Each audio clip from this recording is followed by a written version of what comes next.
What if the universe was waiting for you to chase your dream? A young shepherd named Santiago followed a vision and discovered that when you want something with all your heart, the entire universe conspires to help you achieve it. Paulo Coelho's The Alchemist isn't just a story. It's a spiritual journey toward purpose, destiny, and self-discovery. Welcome to Thinknova, where every tale is a treasure map and your legend is waiting to begin. The boy had been traveling with his flock of sheep for many days. He walked under the golden rays of the sun, feeling the warmth on his skin and the dry grass beneath his sandals.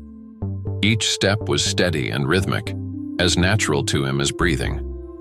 The landscape stretched ahead, dotted with old churches, stone walls, and olive trees. He had become familiar with the path, just as he had become familiar with the habits of each one of his sheep. He had chosen this life not because it was expected of him, but because it gave him freedom. He could sleep wherever he wished, eat beneath the stars, and live with the rhythm of the earth. He carried a book in his bag, worn and folded, which he would read during the quiet afternoons while his sheep grazed. He didn't remember where he had first heard the story of the treasure buried near the Egyptian pyramids. But the dream had come more than once, vivid and haunting. He had arrived at an abandoned church with a large sycamore tree growing from the sacristy. That night he laid his coat on the floor and rested his head upon it. The sheep huddled around him for warmth. He dreamed again of the child who took him by the hand and transported him to the Egyptian pyramids. Just as he was about to show the boy where the treasure lay, he awoke. Morning sunlight filtered through the branches, and the sheep were already up. The dream had become persistent. It wasn't just a vision anymore. It was a calling. He decided to visit a woman who interpreted dreams. She lived in a small white house on the edge of town, known by many and trusted by few. Her eyes were dark and deep, and her voice carried the weight of generations. She told him that the dream was not nonsense. She said that he must go to the pyramids, that there he would find a treasure waiting only for him. But she asked for no payment now. She said he must promise to give her 1/10 of what he found. He left her house puzzled and intrigued. The dream, the old woman's words, and the strange feeling of inevitability pulled at him. He wandered through the village square, passing by the baker who had once urged him to give up shepherding and settle down. But the boy knew that the baker had once wanted to travel too, and had abandoned that dream for security. The boy didn't want that for himself. He had chosen the sheep and the road. In the square, he sat on a bench and took out his book. He read a few lines, but his eyes drifted. A strange old man in a robe sat beside him. He had piercing eyes and an aura that didn't quite belong. He asked the boy what he was reading. They spoke of the dream, and the boy was hesitant, unsure of why he was even talking to this man. But the old man smiled and said that he was the king of Salem. He said he appeared to people when they were about to give up on their personal legend. The boy had never heard of such a thing before. The old man explained that a personal legend was a person's destiny in life, their reason for being. Everyone had one, but most gave up on it too soon. The universe, he said, conspires to help you when you pursue it. He spoke with certainty, as though revealing truths too ancient to question. The boy listened carefully. The old man pulled out a piece of paper and began writing strange symbols and words in a language the boy didn't recognize. Then he asked the boy for 1/10 of his flock, just as the dream interpreter had asked for 1/10 of the treasure. The boy hesitated again. He had worked hard for those sheep, but the old man said something that struck deep. He said that people learn early how to give up on dreams. If the boy didn't act now, he would never do it. He agreed. He would give 6 sheep to the old man, and the rest he would sell. He would use the money to begin his journey toward the pyramids. The old man gave him 2 stones, Urim and Thummim, black and white, to help him read the omens. He explained how they worked, how the universe communicates through signs. The boy set off. He arrived in Tangier, full of hope but unfamiliar with the language and customs. He was surrounded by people who seemed busy and indifferent. While trying to find his way through the narrow streets, he met a man who spoke his language. Relieved, the boy asked for help. The man said he would guide him to the pyramids. They walked together through the chaotic streets, past vendors and travelers, through markets bursting with colors, spices, and noise. At one point, they entered a cafe. The man told the boy to wait while he bought tickets. He asked the boy to watch their belongings. The boy sat, watching people, feeling the thrill of his first real adventure. But as the minutes passed, the thrill faded into unease. The man didn't return. The boy realized he had been robbed. He sat alone in a foreign country with no money, no guide, and no idea what to do next. He thought of going back to Spain, giving up on the treasure. He could become a shepherd again. But then he remembered the king's words. When you truly want something, the universe conspires in helping you to achieve it. He took a deep breath and looked around. Life was still moving. People passed him by, laughing, shouting, bargaining. The city was alive, and he was part of it now. He would not give up. He would survive and find a way. He wandered into a crystal shop on a quiet street. The owner was an old man with tired eyes in a dusty store. The boy offered to clean the glass in exchange for food. The man watched him for a moment, then agreed. The boy cleaned with care, arranging the crystals to catch the light. The shop sparkled in a way it hadn't in years. Customers began to notice. Sales increased. The old man offered the boy a job. He accepted, planning to work for just long enough to earn his way to Egypt. Days turned into weeks. He learned the language, understood the trade, and suggested improvements to the shop. One idea was to sell tea in crystal glasses. At first, the old man resisted, afraid of change, but he eventually agreed. It was a success. The shop flourished.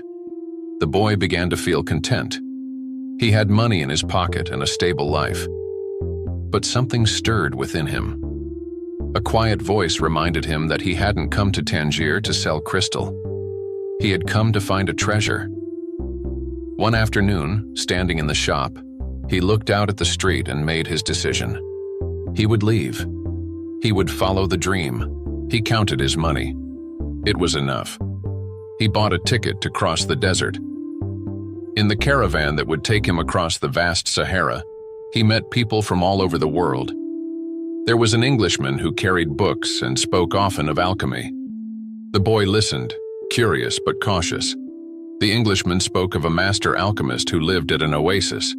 He believed that this man held the secrets to transforming metal into gold, and perhaps the meaning of life itself. The caravan journeyed across the dunes, facing sandstorms and the blazing sun. The desert stretched endlessly.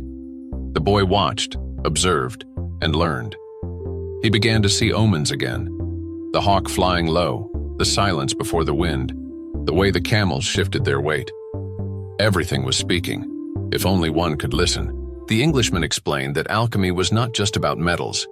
It was about understanding the soul of the world. He said that when you really want something, that desire comes from the soul of the world. It was the same message the old king had given. The boy absorbed this. He thought of the shepherd he had been, the crystal seller he had become, and the dreamer he still was. Every step had brought him closer, though the destination remained unseen.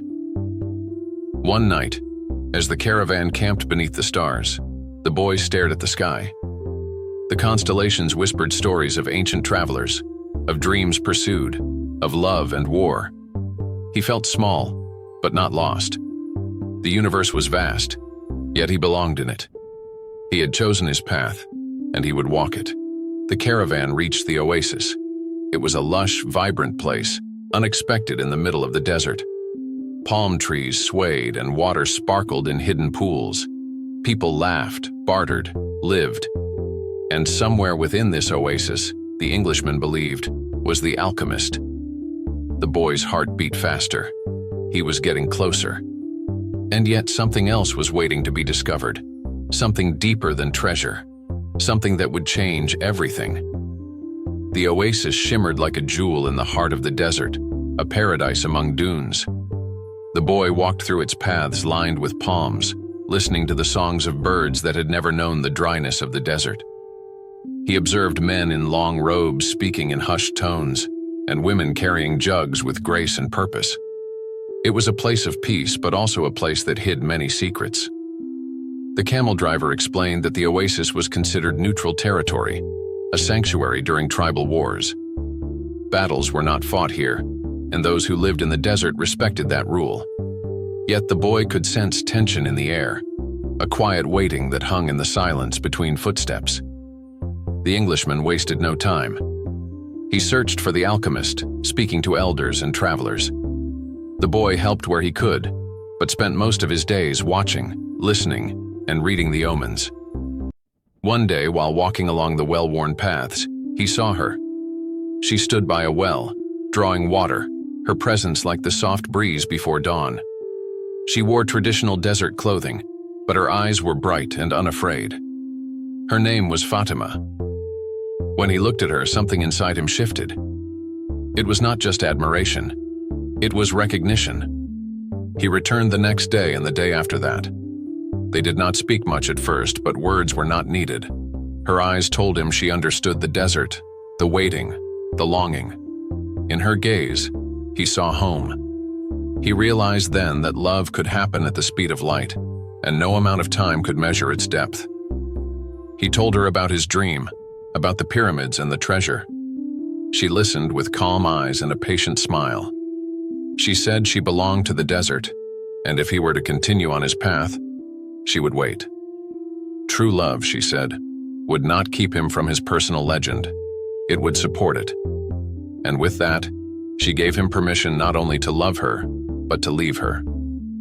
The boy felt torn. Part of him wanted to stay, build a life, forget the treasure. But he remembered the words of the king, the whispers of the universe, the stones in his pocket. Love was not supposed to stop you. It was supposed to inspire you. Meanwhile, the Englishman had found the alchemist. He had expected a grand figure with long robes and golden tools, but the man he met was simple and quiet. The alchemist agreed to speak, but he sensed the Englishman was too focused on books. He said alchemy could not be understood by reading alone. It required action, courage, and transformation.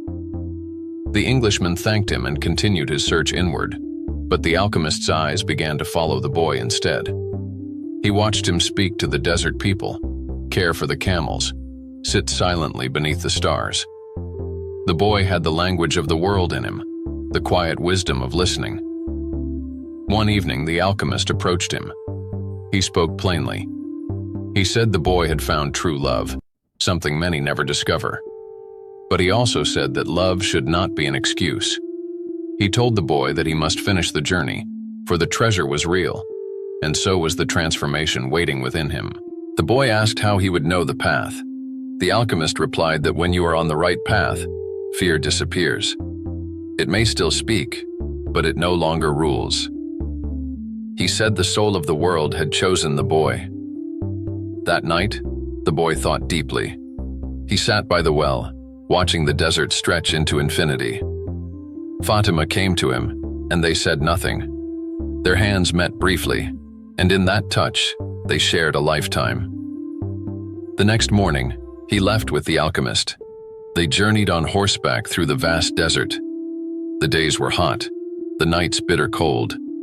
The alchemist said little, but when he did speak, his words stayed with the boy. He said the desert could teach everything, if one listened. He said that fear of suffering was worse than suffering itself. One day they spotted distant riders on the horizon. The alchemist's face grew serious. He said they were entering dangerous lands, where tribal wars raged. The boy felt fear rise in his chest, but the alchemist reminded him that courage was not the absence of fear, but the triumph over it. They were captured by warriors and taken to a camp. The men were suspicious, their faces masked in cloth, their eyes cold. The alchemist told them they were travelers. The soldiers searched them, found the boy's gold coins, and eyed them greedily. The alchemist said to the leader, "Give us 3 days. In 3 days, this boy will become the wind and destroy your camp if you do not let us go." The boy's eyes widened in shock. He looked at the alchemist, who said nothing. The soldiers laughed and gave him the time. The boy was terrified. How could he become the wind? What did it even mean? He spent the first day pacing, praying, trying to understand. He spoke to the desert, to the sun, to the wind. At first there was silence, but slowly he began to hear whispers. The second day he sat in silence, listening more than speaking. He remembered the king's words, the crystal merchant, the hawk in the desert, Fatima's eyes. Everything had been preparation. On the third day, he stood before the soldiers. The sky was clear, the wind still. He closed his eyes. He spoke to the soul of the world. He asked the wind to carry his soul across the dunes. The air stirred. Dust rose. The wind picked up. Tents shook. The boy became the wind. When it ended, the camp was in awe. The leader approached him, eyes filled with fear and wonder. He gave the boy and the alchemist safe passage. As they rode on, the alchemist turned to him and said, "You have understood the soul of the world." They reached a monastery in the middle of the desert. The alchemist stopped there and handed the boy a small piece of gold. He said the rest of the journey he must make alone. He told him that treasure awaits, but the journey was the true gift. He left the boy with one final message. What you seek is already within you.